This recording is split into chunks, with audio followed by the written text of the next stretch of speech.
Oi, vamos começar a nossa próxima aula, né? Nossa aula, última aula do bimestre. Aí depois a gente já entra no quarto bimestre, certo? Durante as interações a gente tira dúvidas sobre o conteúdo que vocês tiverem, a gente vai se ajustando, tá bom?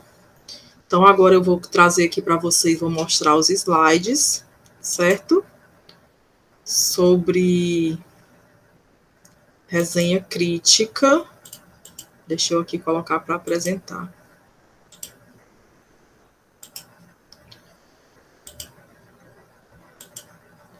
Vamos dar início à nossa apresentação sobre o último conteúdo desse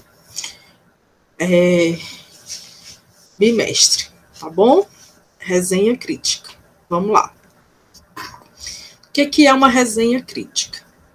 Primeiro, o que é uma resenha? Resenha, gente, ela é um gênero que aí ela também pode vir no jornal, já que a gente está estudando gêneros jornalísticos, né? É como se fosse uma indicação. Você vai indicar, certo? Mas você não vai só indicar. Você vai dizer por quê, você vai explicar, você vai trazer uma, como é que eu posso dizer?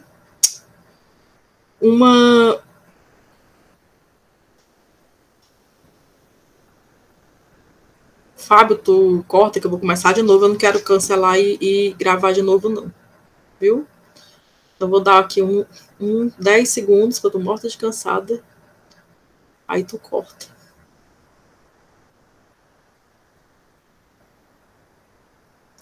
Pronto. Uma resenha crítica é como se fosse uma indicação de uma obra. Quando você indica para alguém para assistir um filme, para ler um livro, algo que você viu, que você gostou, que lhe chamou a atenção, aí você pega e você faz essa indicação. Você faz um resumo, né? Mas as pessoas costumam confundir resenha com resumo. Resenha não é resumo, tá? Não é só o resumo. Mas você resume também a obra bem rapidamente. No primeiro parágrafo, por exemplo, você situa ali o que ela vai dizer mais ou menos. Mas aí você vai dizer por que ela é boa, sem contar o final, né? Tem isso também. A resenha é bom que você não conte o final, porque aí senão perde a graça, né? Então você vai dizer ali o que chamou a atenção, por que é boa. Ah, mas aí pode ser que tenha resenha que conte final. Pode, mas aí é bom que se saiba que já não é uma indicação, é indicação de leitura, né? Porque geralmente tem gente que não gosta de spoiler. Eu não ligo muito, não. Então vamos aqui às questões formais sobre a resenha crítica. Crítica, essa palavra, antes de passar para o próximo slide, eu gosto de dizer que crítica ela nasceu de uma concepção filosófica, né? A crítica é como se fosse se desse um caráter de, como é que eu posso dizer, ai meu Deus, um olhar político, um olhar ideológico. É como se você olhasse para aquilo, mas não visse só o que está posto. Ali você trouxesse também uma associação com algo, como é que eu posso explicar o que é uma crítica?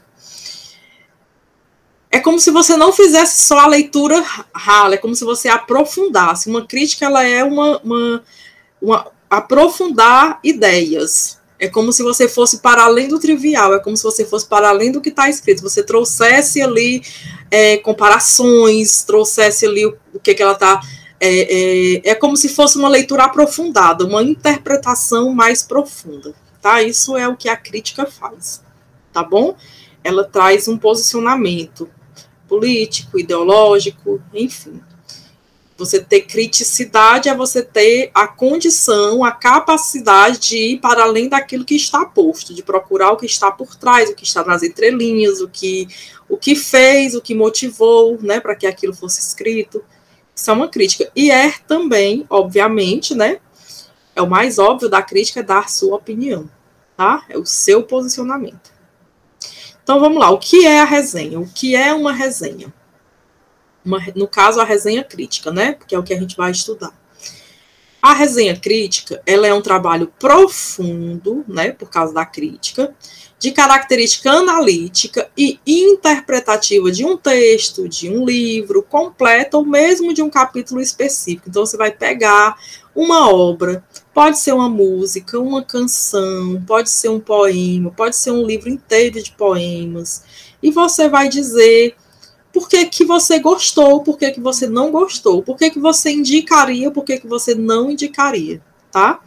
Ela é muito mais do que um mero resumo, já falei, né? Lá eu tenho mania de, na introdução, entregar todos os slides, né? Então, ela é muito mais do que um resumo, você não vai só resumir e dizer o que é, né? Você vai trazer ideias, você vai trazer referências, você vai dizer a que aquilo dali faz uma ligação com o quê, qual é outro filme que conversa com ele, tá? Além de que, como o próprio nome diz, deve trazer a crítica ao texto, que é a sua opinião. O autor da resenha ele deve ter a capacidade de relacionar o texto com outros autores, com outros textos, com outras ideias sobre o mesmo assunto. Então, não é só dizer que o filme da Cruella está muito bom. Você vai dizer com quem que aquela personagem, né, a Cruella, ela parece. Quais foram outras personagens que se tornam no mundo da Disney, né, que eram pessoas que se tornaram malévolas, né, mas que por trás tiveram toda uma história para fazer sentido aquilo. Então, a origem, aí você vai comparar com a própria Malévola, com as outras princesas, né? Então, você vai trazer isso de forma direta, sem rodeios, explorar o que foi lido, certo? E costurar as ideias. Então, não é só dizer, o filme é muito bom porque eu gostei. Não. Você vai dizer por que ele é bom, você vai argumentar por que ele é bom, tá? Ou então por que ele é ruim. Também tem uma resenha negativa, né? Você não pode ser só afirmativa. Tem aquele indico e não indico, né? Então, você pode tanto indicar, como você pode não indicar um texto ou uma obra, tá? E para isso você faz a mesma coisa, que é a resenha. Então, para isso, primeiro você precisa ter leitura, não só daquela obra, mas de outras, né? Para poder escrever. Então, você vai fazer, ver quais são as associações, quais são as referências que o texto traz, tá? O ideal é que se utilize um fichamento como suporte no processo de resenha.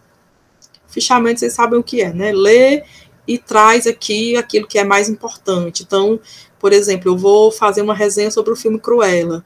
Então, eu vou trazer outras personagens que parecem com ela, né? Os personagens coadjuvantes, né? O enredo, o que aquele enredo tem de especial, por que ele é diferente, ok? As cores. Então, você vai falar sobre tudo, você vai criticar tudo, e a crítica ela nem sempre precisa ser só destrutiva. As pessoas confundem e acham que criticar é só negativo, né? Não.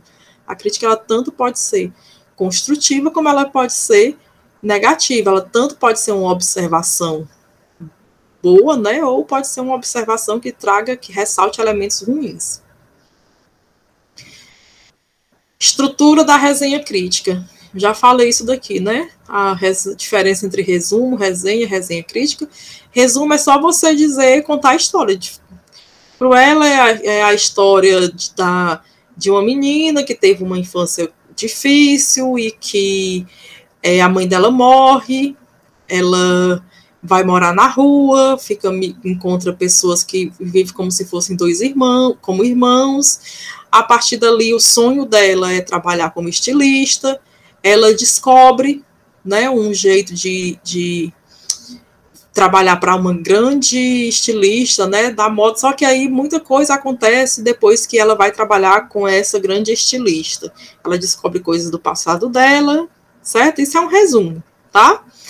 A resenha é só você dizer, eu indico Cruella, que é um filme muito bom, muito interessante, as cores, o texto, traz uma certa profundidade na personagem. Então, eu vou só indicar, vou só trazer ali um geral. O que vou fazer esse pequeno resumo e vou dizer por que ele é bom e indicar. A resenha crítica ela é um pouquinho mais profunda, né? Você não vai só resumir e dizer por que é bom ou ruim, você vai desenvolver esses argumentos, tá? Então, a resenha crítica, ela é um texto de natureza argumentativa, né?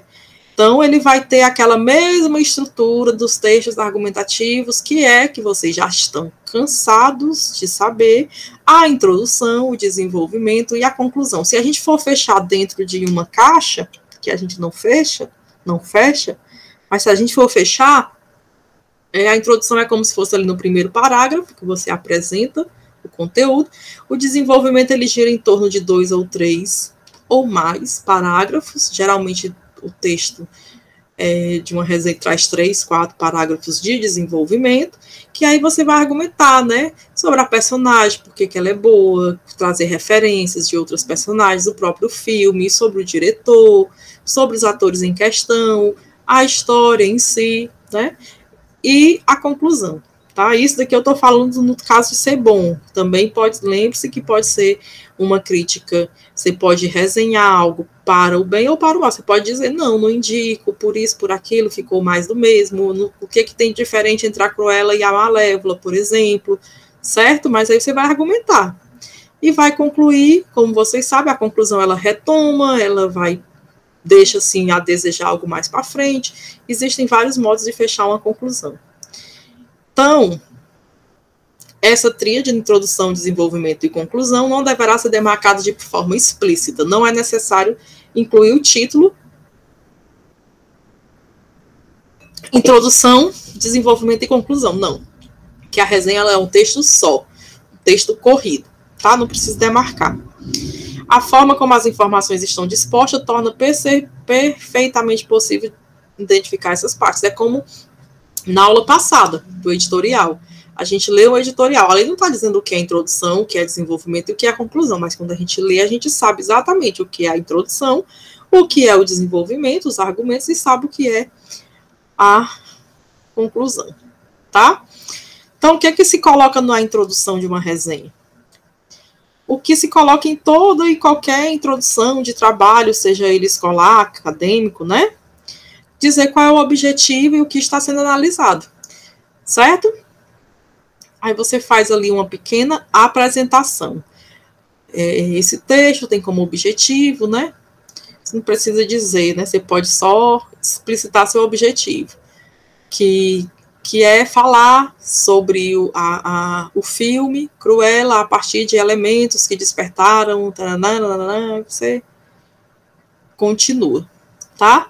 Também é importante contextualizar o assunto sobre o qual vai falar, como eu disse, né? Caso de um livro, trazer dados como o nome do autor, o título, a editora, o local, o ano da publicação, o número de páginas, e também pode argumentar sobre a relevância do assunto para orientar a pessoa que vai ler seu trabalho. Tá? Acho que aqui não tem nenhuma dúvida, né? O desenvolvimento, ao desenvolver a resenha, deve-se observar as ideias e argumentos principais da obra. Pode ser feito um breve resumo, mais objetivo para facilitar a organização das ideias centrais. Bem breve, porque lembra que aqui, ó, na introdução, você já traz aqui um pouquinho o nome do autor, do título, né? Algumas coisas gerais. Existe capacidade de articular as ideias de quem escreveu o livro com outras referências e conceitos que você conhece. Então, você não deve se preocupar em concordar ou discordar diretamente da autoria, mas sim em apresentar argumentos relacionados a outra obra sobre o mesmo tema. Então, não precisa só dizer eu concordo, eu discordo. Então, você vai se preocupar mais em aprofundar, certo? As referências que têm a ver com aquela obra. E na conclusão, o enfoque da conclusão deverá ser a sua opinião de forma mais direta. Você pode focar em aspectos como.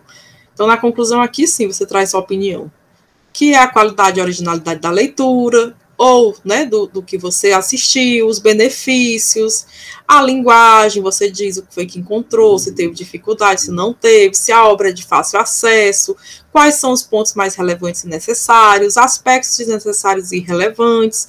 Então, no decorrer da escrita, você vai descobrir qual estilo faz mais sentido para você e como você melhor se encaixa nesse modelo de conclusão, tá bom? Então, você vai pensar o seguinte: quem vai ler meu texto? Será que se eu lesse essa resenha eu ia ficar interessado no filme? Porque a sua, ou na obra, né, ou no livro, a sua função é tornar essa obra interessante para a pessoa que vai ler para que quando ela leia a sua resenha, ela diga assim, esse filme é bom, agora eu vou ver. Esse livro é legal, eu vou ler. Eu li uma resenha legal sobre esse filme. Já que será um texto curto, é melhor que ele tenha informações suficientes e relevantes. Então, o passo a passo, né, da resenha crítica é você ler a obra a ser resenhada ou assistir, não só uma vez, mas várias vezes. É bom ler com carinho, né, ler bem direitinho. É fundamental, antes de iniciar, né, a resenha, que você esteja disposto a ler a obra inteira, né? Não adianta ler só o resumo da obra, porque senão não dá para você aprofundar na resenha crítica.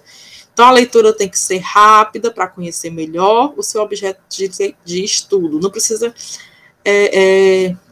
tem que ser rápido, porque também, se você passar um ano para poder ler um livro, quando você for resenhar, né, para dar sua opinião, vamos supor que você vá escrever para um jornal sobre o filme que está passando. Se você for esperar você assistir 20 vezes, 6 meses o filme, quando você for fazer a resenha, já passou do tempo, né?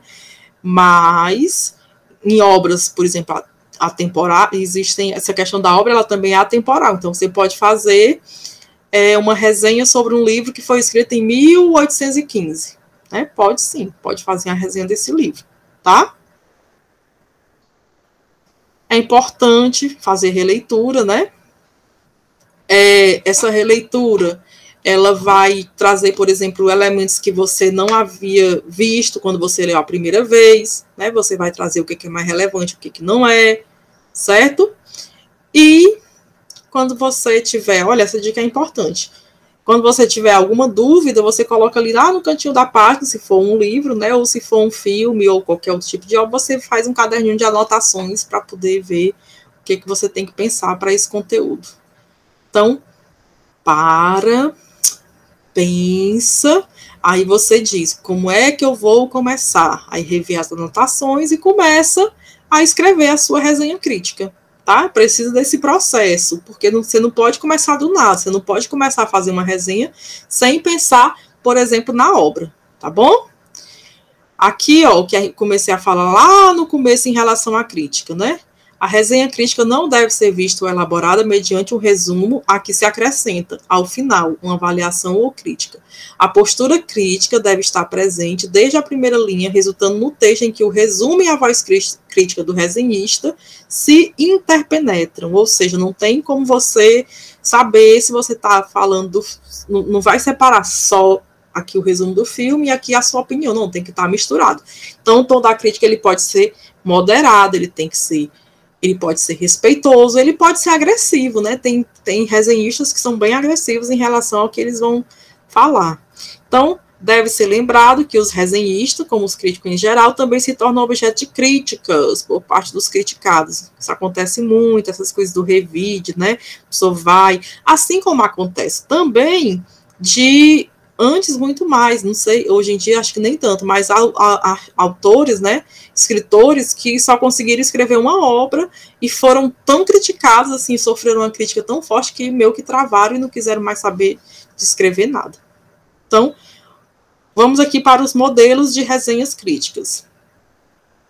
Referência bibliográfica, né, que é logo de início, é importante fazer. Aliás, não são modelos, é um modelo, né? É importante fazer a referência bibliográfica do autor, então é recomendado colocar a referência da obra analisada já no começo, né? Às vezes, gente, quando é uma resenha de faculdade, né? Aqui ele está falando de uma resenha acadêmica, né? Ou para análise, não é análise, para fins de avaliação da escola. Então, você coloca já no início a bibliografia. Você sabe o que é bibliografia, né? É o ano em que a obra foi publicada, né?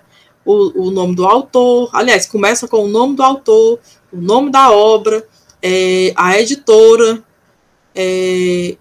a cidade da editora e a data de publicação. Então, assim, sobrenome, nome. Depois eu mostro para vocês um modelozinho. Depois, quando a gente for naquela aula de interação, né? Momento de interação, eu levo para vocês uns modelos de resenha já prontos. A apresentação do autor, né? Você vai ter que apresentar o autor. A perspectiva teórica da obra é importante também você dizer, né? De que qual é a tradição teórica que essa obra pertence. Então, se você vai fazer uma resenha de um livro do Machado de Assis, por exemplo, é importante dizer que ele é um autor que começou escrevendo romances românticos, né, do romantismo, e depois ele foi o introdutor, em 1881, do realismo no Brasil. A breve síntese da obra, que vai permear toda a obra, né, não só no começo, e uma reflexão crítica sobre as implicações desta obra, tá? Então, algumas dicas para você escrever uma boa resenha é tentar buscar essa imparcialidade, que ela, como eu já falei para vocês, essa questão da imparcialidade eu trago para a gente poder discutir. Porque será que dá para você resenhar uma obra e você ser imparcial, se você vai trazer pontos negativos e positivos? Né? Será que você não vai pesar mais a mão no positivo ou no negativo? Então, busca-se, de certa maneira, um olhar assim distanciado, mas na resenha, ainda mais na crítica, né? Mesmo você trazendo elementos para poder provar por que aquilo é positivo, por que é negativo, acaba trazendo, sim, uma certa parcialidade. Mas a gente busca a imparcialidade, é como se fosse ali o nosso norte, a gente dá 2 passos, ela dá 4 para frente, a gente nunca consegue alcançar. A cientificidade, que é importante, se for um trabalho acadêmico ou para fins de avaliação, né, na escola, você buscar essas, como é que eu posso dizer, esses elementos que provem aquilo que você está dizendo no seu texto. Então, por isso é importante os dados, é importante as referências que você vai trazer, tá? E privilegiar o essencial, porque senão, se você for falar de tudo sobre a obra, né, fica mais complicado. Às vezes você parte de um aspecto, né, alguns aspectos que você acha mais importante. Aqui o exemplo de uma resenha, tá? Aqui você tem a sinopse.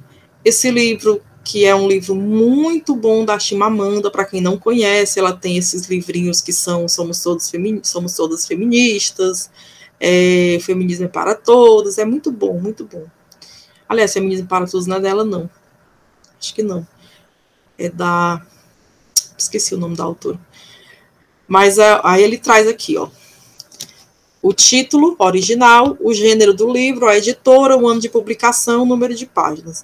Aí começa a protagonista narradora de Bisco Roxo, contando, né, a adolescente Campbell, mostra como a religiosidade extremamente branca e católica de seu pai, Eugênio, famoso industrial nigeriano, inferniza e destrói lentamente a vida de toda a família. O pavor de Eugênio às tradições primitivas do povo nigeriano é tamanho que ele chega a rejeitar o pai, contador de histórias, encantador, e a irmã, professora universitária esclarecida, temendo o inferno. Mas, apesar de sua clara violência e opressão, Eugênio é benfeitor dos pobres e, estranhamente, apoia o jornal mais progressista do país. Durante uma temporada na casa de sua tia, Campbell, acaba se apaixonando por um padre que é obrigado a deixar a Nigéria, por falta de segurança e de perspectiva de futuro. Enquanto narra as aventuras e desventuras de Campbell e de sua família, o romance também apresenta um retrato contundente e original da Nigéria atual, mostrando os remanescentes invasivos da colonização, tanto no próprio país, como certamente também no resto do continente. Aí ela faz aqui essa pequena sinopse, né, ela traz, e começa a falar sobre o livro. Quão grande pode ser a influência de um pai ou de uma mãe na forma como uma criança se portará e se relacionará com outras pessoas? Foi essa a pergunta que me fiz no início, do início ao fim da leitura de Bisco Roxo. Essa resenha, gente, ela é uma resenha mais opinativa, né? Ela não é aquela resenha para fins, eu quis trazer uma coisa menos formal para vocês. Tá? Eu vou deixar aqui o slide disponível, vocês leem, que eu já estou com a garganta falhando, senão vai ficar muito tempo essa aula, e a gente conversa, eu vou trazer para a gente ler no momento de interação. É isso, a gente vai conversando, resolvam a atividade, qualquer dúvida, estamos por aqui, tá?